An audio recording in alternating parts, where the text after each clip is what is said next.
فلا مضل له ومن يضلل فلا هادي له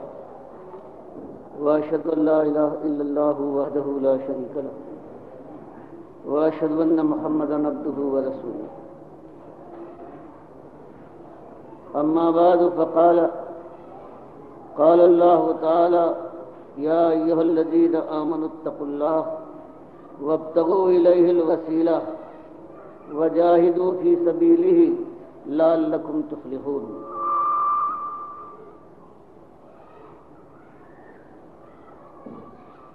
میرے بھائیو، آج میں آپ کے سامنے اس ایک بھول کا ذکر کر رہا ہوں جو بہت بڑی بھول ہے اور جس کی وجہ سے اہل کتاب امتیں اللہ کا اقرار بھی کرتی ہے، رسول اللہ صلی اللہ علیہ وسلم امتی بھی اپنے کو بتاتی، لیکن دوسری قوموں کی دیکھا دیکھی وہ اپنے ایمان کو برباد کر کے اپنے لیے آگ کا سامان کرنے لگتی ہے، جیسے اللہ کے نبی صلی اللہ علیہ وسلم نے بتایا، فرمایا کہ آج یہ امت مسلمہ ہے، آج اللہ نے اس پر رحمت کرنے کے بعد اس کا راستہ صاف کر دیا ہے، لیکن زمانہ گزرے گا، ایک دن وہ بھی آنے والا ہے کہ یہ مسلمان اہل کتاب کے نقش قدم پر چلیں گے۔ اگر ایک بالش وہ کسی طرف گئے ہیں تو یہ بھی ایک بالش اس طرف جائیں گے، اگر ایک ہاتھ وہ کسی گمراہی اور خرابی کی طرف لپکے ہیں تو یہ بھی پیچھے نہ رہیں گے،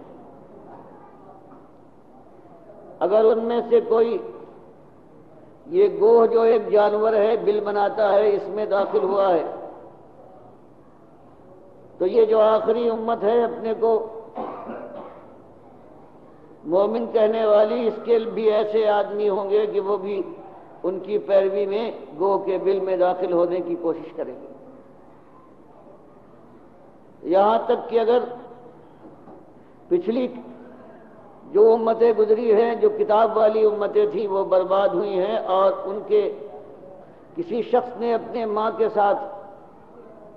اعلانیہ کوئی بری بات کی ہے تو یہ اس امت کے اندر بھی ایسے لوگ پیدا ہو جائیں گے کہ یہی نقشہ وہ بھی پیش کریں گے۔ صحابہ کرام نے دریافت کیا کہ آپ کی مراد کن لوگوں سے ہے؟ یہود و نصارہ سے؟ نبی صاحب نے فرمایا ہاں،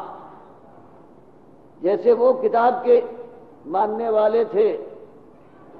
لیکن آہستہ آہستہ جب ان میں ایمان کی خرابی آئی ہے، جب دنیا کے عاشق بنے ہیں تو انہوں نے بھی اللہ کی کتاب کے خلاف دنیا کی بات مانی ہے اور دنیا کے لیے انہوں نے کفر و شرک اور نافرمانی کو اختیار کیا ہے۔ تو اللہ نے جو آپ کو بتلایا تھا کہ یہ کچھ ہونے والا ہے وہ ہماری نگاہوں کے سامنے آ گیا، اور ان گمراہیوں میں ایک بہت بڑی گمراہی یہ ہے اللہ کے بندوں کو مالک کا قائم مقام بنا لیا جائے اور مثالیں پیش کی جانے لگیں بادشاہ اور وزیر کی، اور یہ کہا جانے لگے کہ اللہ کو تم بھی مانتے ہو ہم بھی مانتے ہیں، لیکن اس کے پاس پہنچنا آسان نہیں ہے، جیسے کہ بادشاہ کے پاس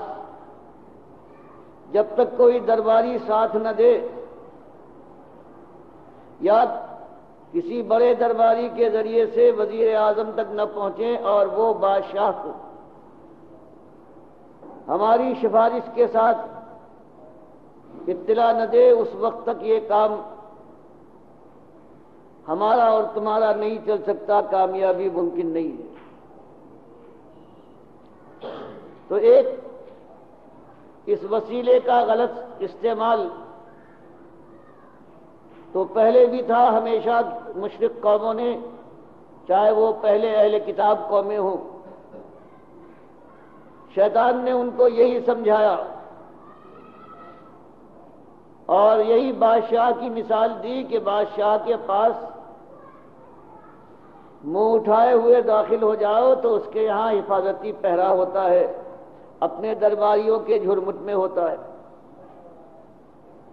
اور اپنی طاقت کے الزام میں وہ اس وقت تک کسی کی بات نہیں سنتا جب تک کہ کوئی اس کا اپنا محبوب ہے سفارش نہ کرے۔ تو تمہاری اگر کوئی حاجت ہے آسمان والے سے تو کوئی ایسا ڈھونڈو کہ جو ایک درباری یا وزیر کی طرح سے اس آسمان والے تک تمہاری بات پہنچا دے۔ اور تب شیطان نے بتایا کہ یہ ہیں بزرگ، یہ محبوب سبحانی ہیں، اور ان کے ذریعے سے یہ بات ہو سکتی ہے کہ پہلے ان کو خوش کرو،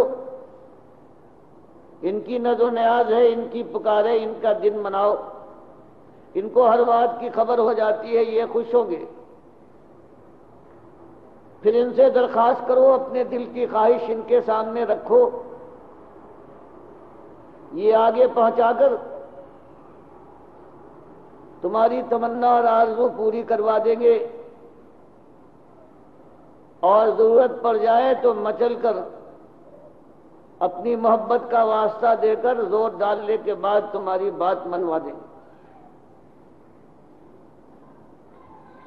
تو پروردگار عالم نے پورے قرآن کے اندر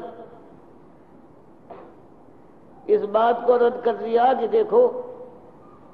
بادشاہ اور وزیر کی بات اور ہے، بادشاہ عالم الغیب نہیں ہے، ہر چیز کو نہیں جانتا، اور وزیر کے پاس بادشاہ کا قاعدہ بادشاہت کا یہ ہوا کرتا ہے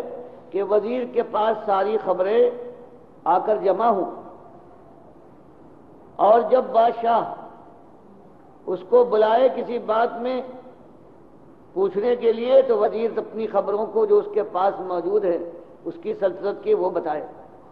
یا بادشاہ کو مشورہ دے کہ حضور آج حالات یہ ہیں، بغاوت ہو سکتی ہے،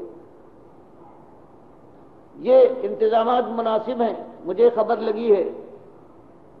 کہ وہ سردار ہے، وہ بغاوت کرنے والا ہے، وہ آپ کی جان کا دشمن ہو گیا ہے، وہ دشمن سے مل گیا ہے۔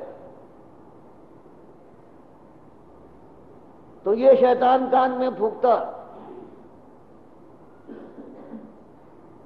اور پھر دنیا کی جو مشرک قومیں ہیں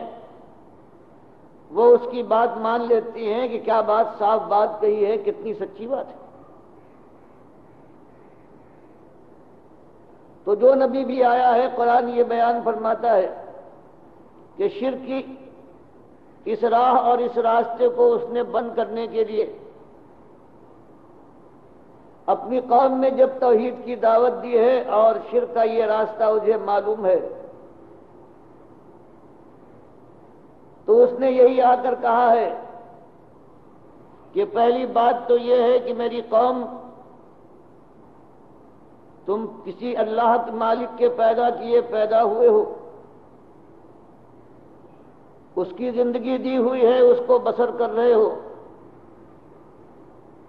اس نے تمہیں کھلایا ہے، تمہاری زندگی گزر رہی ہے، پھر تمہیں موت آئے گی، موت کے بعد اس کے پاس پہنچ کر وہ دن بھی آئے گا کہ وہ فیصلہ کرے گا کسی بندگی کے اوپر یا نافرمانی کے اوپر۔ یہ بات کہنے کے بعد پھر اس چیز کو بتایا کہ قوم کے لوگوں وہ تمہارا مالک ہے،